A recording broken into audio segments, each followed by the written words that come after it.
Hi, I'm Jetta Pyatt. I'm an IT professional, and I want to talk to you today about IT workforce unions. IT, or information technology, is a growing and expanding industry, and with the saturation of smartphones controlling appliances and fixtures, it's a very interesting field to want to be a part of. Nowadays, there are a lot of crash course training classes that will accelerate you or focus just on obtaining a certification in this field, and that's fine and dandy. A lot of people that have that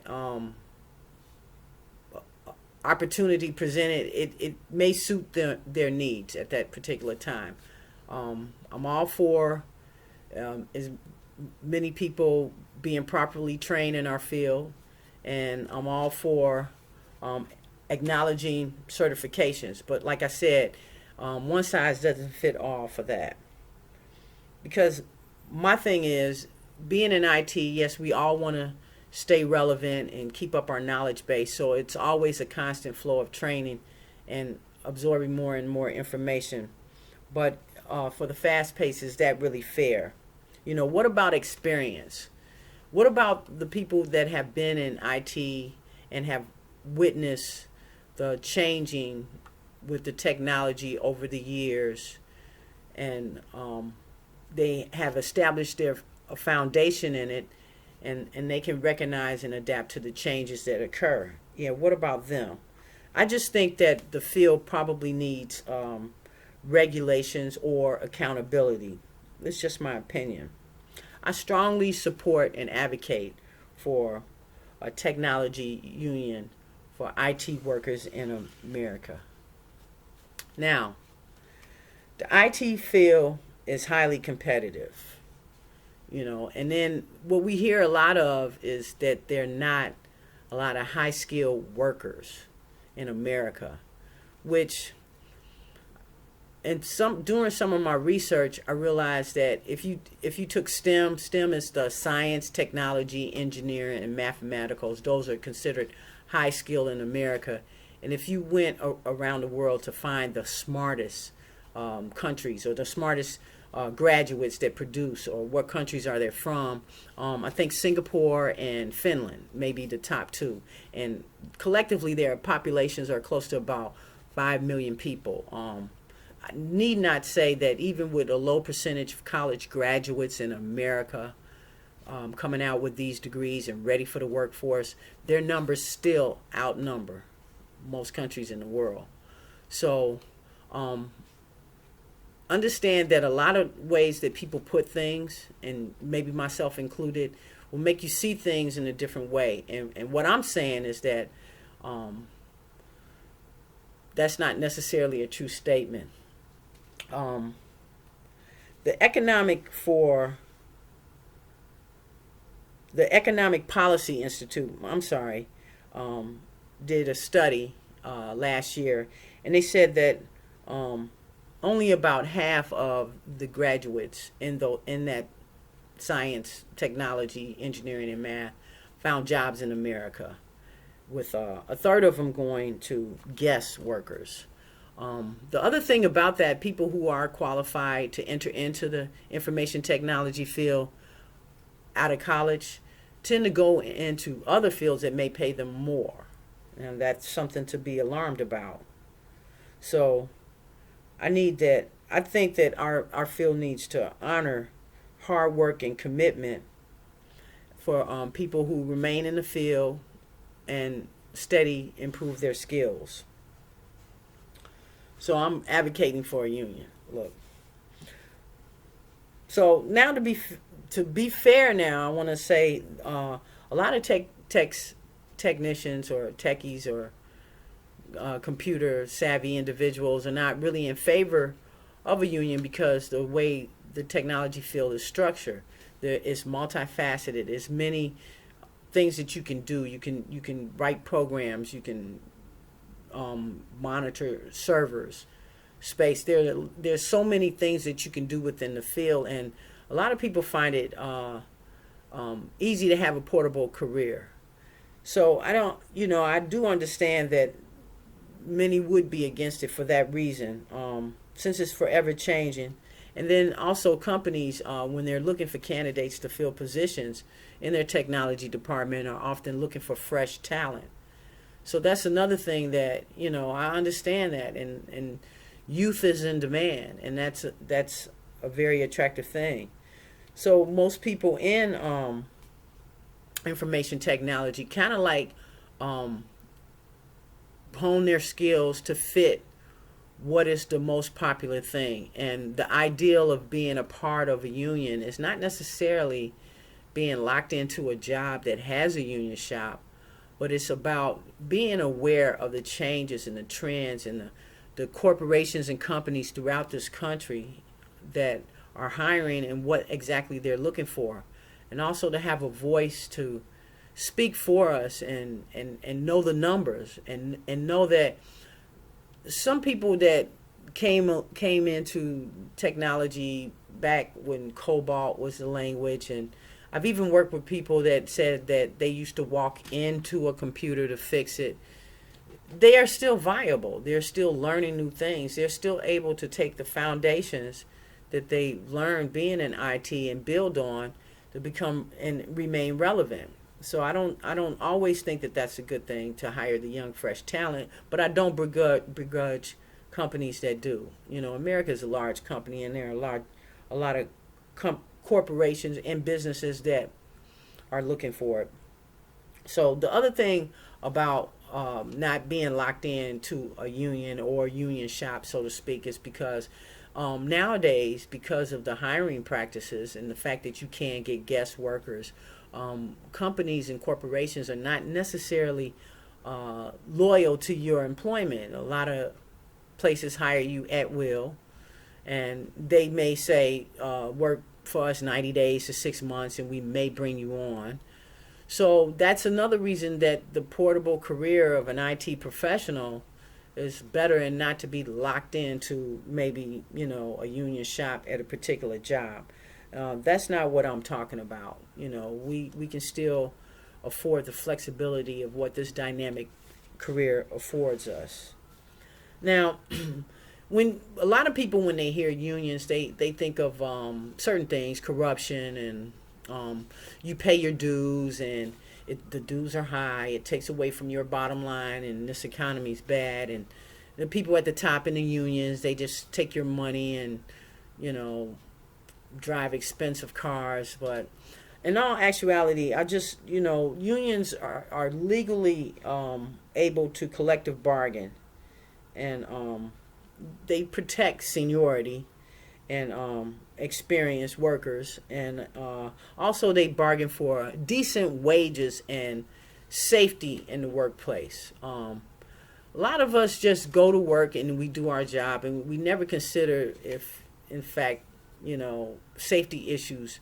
Your work environment should be safe, and you shouldn't have to, like, if you've been in the IT field for 5-10 years, you shouldn't have to compete for someone that just got a certificate over a 6-month study course.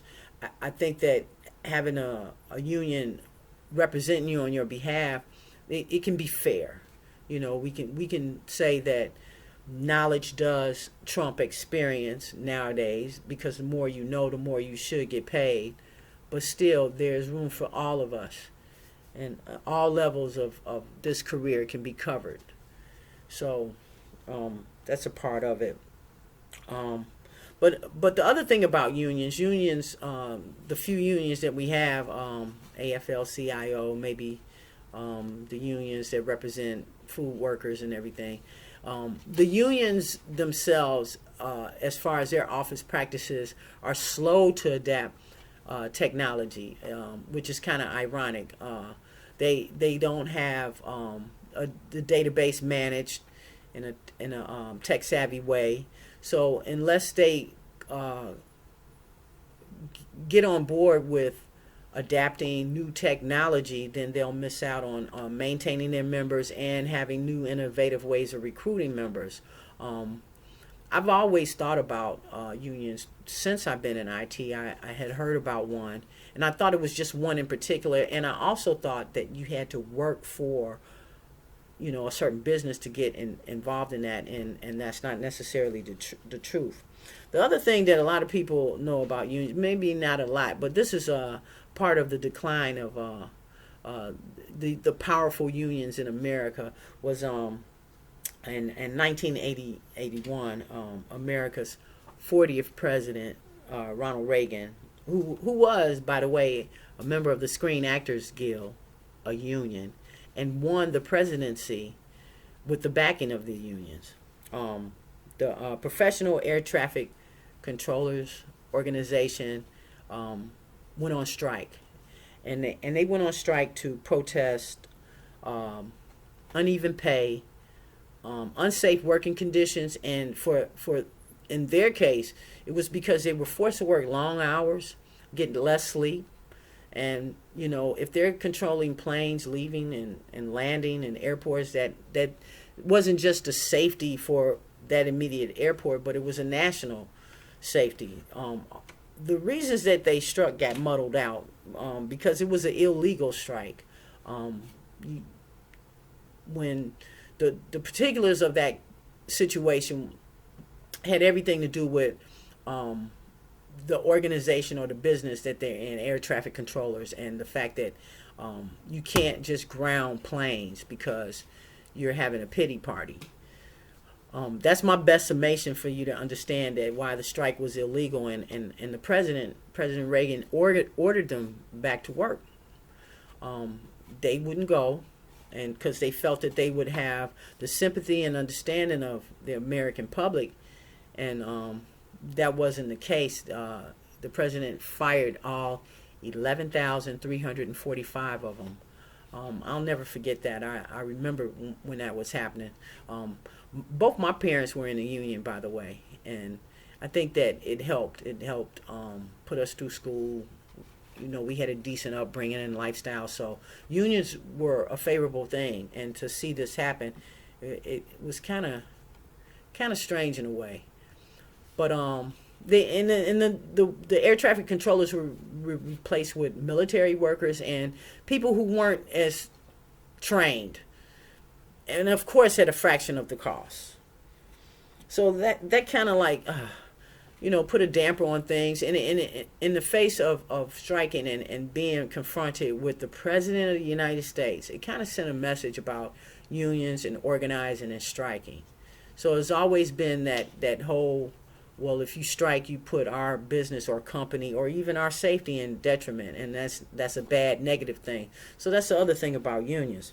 But another reason of the decline of the power of unions have been the recent globalization and offshoring of a lot of our jobs. Unions had a strong foothold in this country with factory workers and the like. And not to just bash on one president, I can remember when Bill Clinton came into office, he kind of opened up the whole globalization. I remember being happy he was president, and then again being sad that a lot of people who had been working for a company for in excess of 15, 20, 25 years were saying that their job is packing up and moving to China. So that kind of like definitely diminished membership of unions and also their viability in America. So that's another thing. The big thing about unions too, about the globalization that has made it so detrimental, and why a lot of people are, quite frankly, are not aware that there are unions for techies. But getting back to part of the globalization and outsourcing is when they bring in guest workers. I know I've mentioned this a couple of times, but I'm going to explain a little bit about the H-1B, which is a part of the current immigration bill that's stalled in Congress. They won't pass it, but I think it's close to maybe 180,000 of these work visas, so to speak, that are granted. And what happens is recruiters or headhunters seek out these workers because they're attractive for corporations who want to save money on hiring. So when a lot of their older people retire, they'll bring in a H-1B worker that may work for 6 months. I think that they can have this for maybe up to a couple of years at most. I don't know how many months exactly. I should know, but I don't. But I know 6 months is a length of time that sticks out, because basically those are contract workers. They come in, they do a contract, and then the recruiting agency can actually just get more of foreign workers to fill those spots. And the employer or the company or corporation doesn't have to be bothered with hiring a person on full time. So it saves them. It saves them from presenting a benefit package, and it also saves them for actually giving them a competitive wage. The PATCO strike was not the best example of the effectiveness of labor unions in America. The most important story, or the most important part of this American episode, was the underappreciation of technical skills. The hiring practices of corporations today have invoked a kind of race to the bottom mentality, and in turn has devastated the middle class. Most professionals in the IT field have the freedom to market themselves throughout the tech industry, free to advance access to information and innovate ideals that make our lives easier. But freedom of information and access to it can only go so far. Improving the lives of people requires access to power. After doing the research for this, I'm definitely considering becoming a member of a IT union. I hope that any of this information is appealing to you, and I'd like to thank you very much for your time.